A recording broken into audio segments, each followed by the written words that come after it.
YouTube! It's your boy Nando. We back with another video, man. Today we reacting to Putin and saying plan of taking over the Ukraine, man. I guess this is his plans on taking over that. I don't know how accurate this is. I don't know, you know. But let's just hop right in the video, man. Before that, make sure you like, comment, subscribe if you like these type of videos, man. Yeah, I hope you guys are having a blessed, amazing day, and let's just hop right straight to the video, man. Trauma, Osen, you get boom. Look. Oh, look. Ukraine declared itself independent as the Soviet Union collapsed around it. For years after, the new Russian Federation struggled to find its footing. And for a small time, there were hopes that the Cold War could be left in the past, and Russia would find its way to embracing better relationships with the West. However, those hopes were dashed with the election of President Vladimir Putin, the Cold War spy who was still stuck with a Cold War mentality. For Putin, the Soviet Union might have collapsed, but the dream of Soviet greatness wasn't dead. And the one thing standing between his dream and the new Russian Federation was the West. In Putin's eyes, Russia was forever locked in a zero-sum game with the West, and there could only be one victor, as the Soviet Union disintegrated newly freed Soviet republics. Oh, so he wants to be the best in the world. He wants no man to be on top of him. That's former client states immediately. I mean, that's not sad because you know North Atlantic Treaty Organization. That's a mentality everybody former needs. republics and client states, it was the only way to guarantee their newfound independence after decades of brutal rule and oppression by the Kremlin. The Soviet Union might be gone, but nobody had any illusions about the Russian.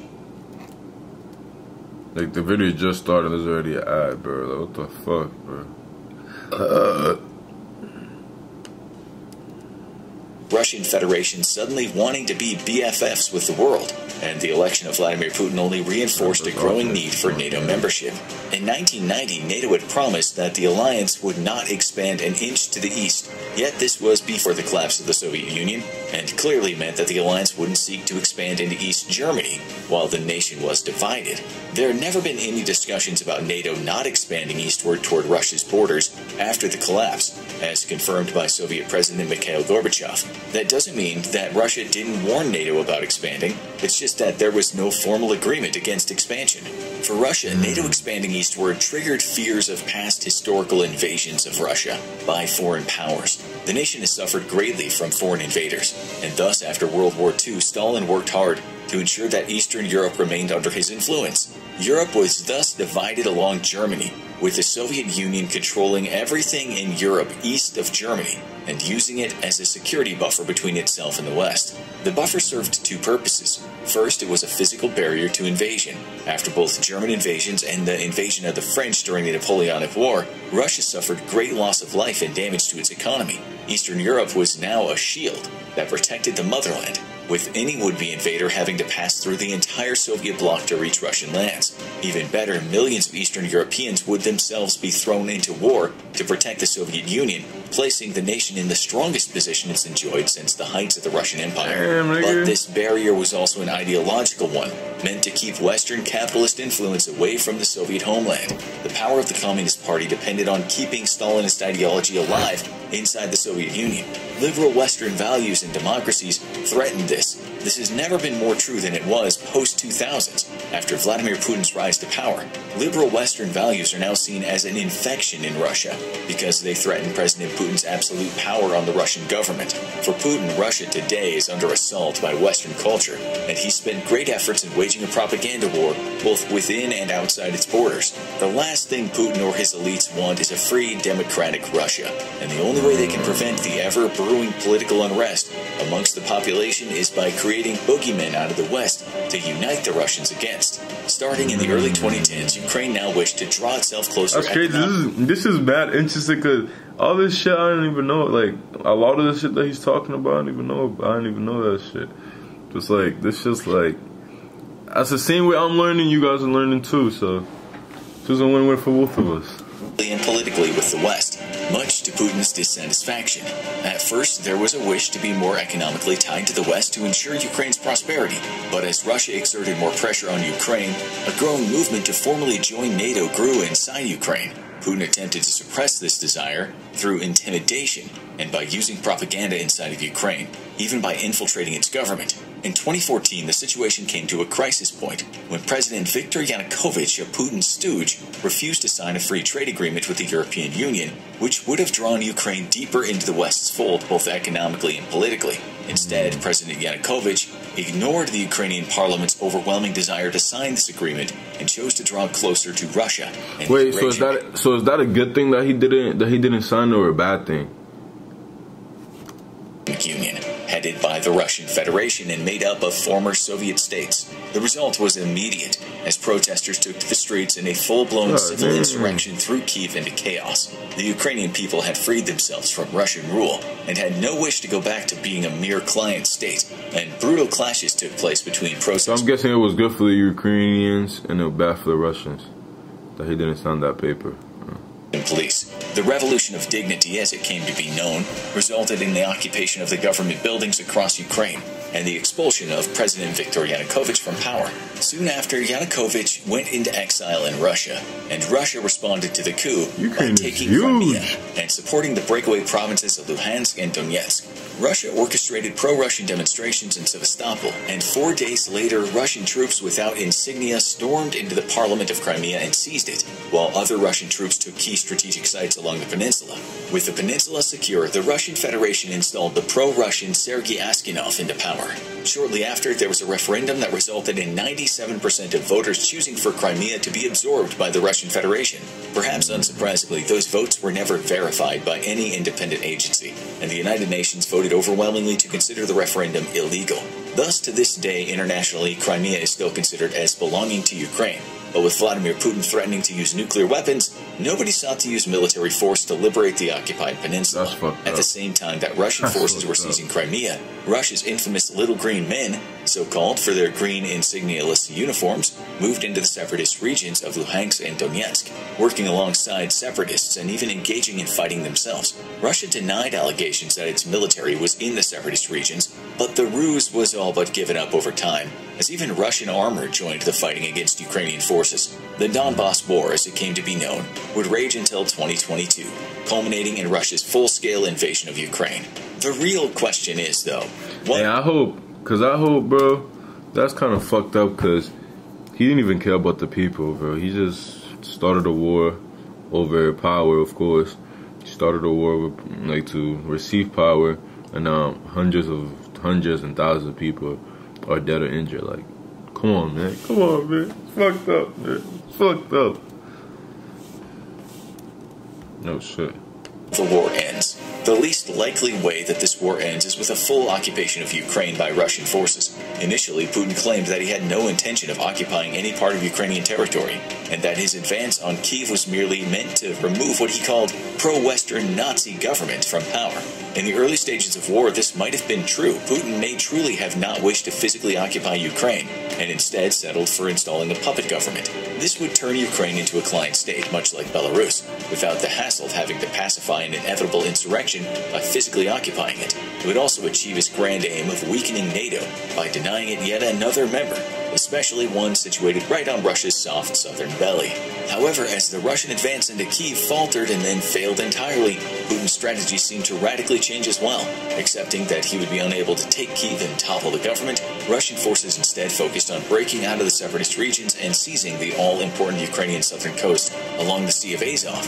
With this coastline firmly under Russia's control, Vladimir Putin now has a land corridor from Russia straight to Crimea, and Crimea's water supply can no longer be threatened by Ukrainian dams, as it happened after the annexation, when Ukraine blocked Crimea's drinking water in retaliation to the invasion.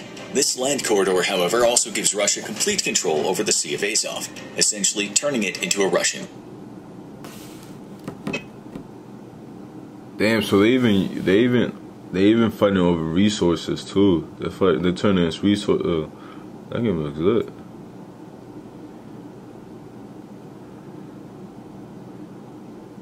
Nah, this game looks lit as shit. But fuck y'all. Lake. Putin's forces now try to push north and west out of the land corridor, and seem to want to take as large a chunk of Ukraine as possible. What's more important, however, is extending a corridor to the west, all the way to Odessa and the Moldovan border. This would give Russia complete control over Ukraine's shipping ports, and thus allow it to choke off Ukraine economically. but also allow it to link up with its forces inside the Moldovan breakaway region of Transnistria.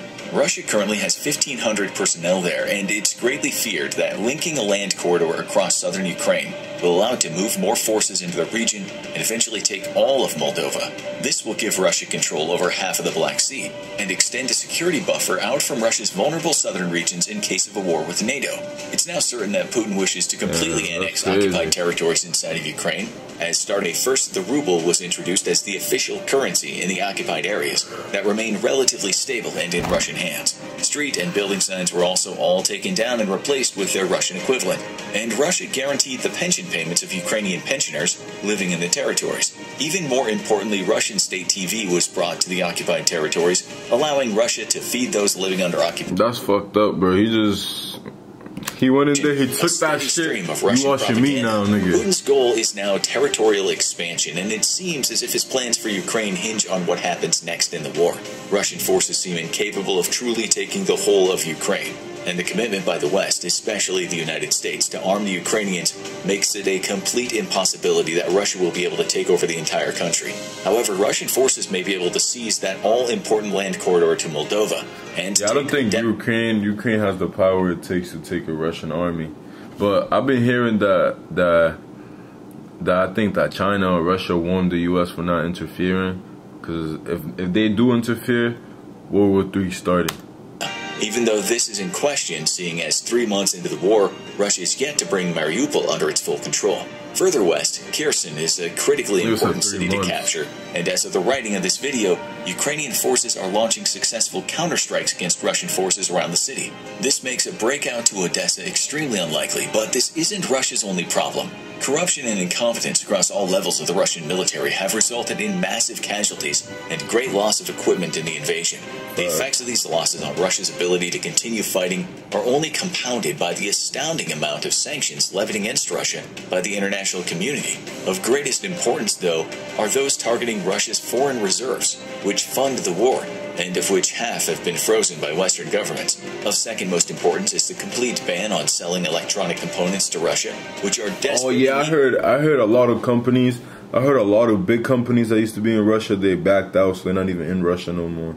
So like, I think like McDonald's, it was a huge company over there, and they're back down. They're not even part of, like, they don't even like be with them no more type shit. There's a couple more, but I don't quite remember which ones, but I know McDonald's is in that list. By its military to rearm itself with 21st century weapons. Already, Russian drones and other advanced weapons are being discovered with computer chips ripped out of coffee makers and dishwashers, and Russian jet fighters have been discovered with commercial GPS devices taped to the dash. With the West feeding Ukraine a steady diet of high-tech Western weapons, and with Russia's own stockpile of advanced equipment drying up, it's becoming increasingly impossible for Russia to truly win inside Ukraine. As Europe is committed to an incremental ban on Russian energy imports over the next year or so, Russia's economic situation will only grow more desperate, and its ability to continue this conflict will be in serious jeopardy. Russia is thus so technically that nigga Putin attempt to settle the war by holding on to territories it's managed to secure, adding them to the Russian Federation, and weakening Ukraine. Ukraine itself has been willing to compromise by becoming a neutral nation, with neutrality enshrined in its constitution, and thus seeking no closer ties to the West. However, Ukraine wishes to have guarantor states sign this neutrality agreement, with nations legally bound to come to Ukraine's defense in case of another Russian invasion. Yet, as reports of Russian brutality against civilians continue to surface from occupied areas, Ukraine's President Volodymyr Zelensky has stated that he is less and less interested in such a deal. Ultimately, unless Russia achieves some miraculous battlefield reversals, Putin's future plans for Ukraine may not matter at all. Now go watch What's Wrong with the... Damn. That's fucked up, because it's like Putin is just putting people's life in danger for his, like, he just wants power. Everything's about power. So it's like he's putting other lives in danger for to get what he wants. Damn. But how it looks like, how he's explaining it, the Russians are running out. They're running out of technology. They're running out of materials to keep attacking the Ukraine. So hopefully this war stuff stops, because at the end of the day, there's a lot of people dying from this shit. You know, people that weren't supposed to die. You know, so hopefully that shit stops. Hopefully they come to a peace. Hopefully, you know. But if you enjoy these type of videos, man, make sure you like, comment, subscribe. Thank you for tuning in. I appreciate all the support that I've been getting lately, and we out. Peace.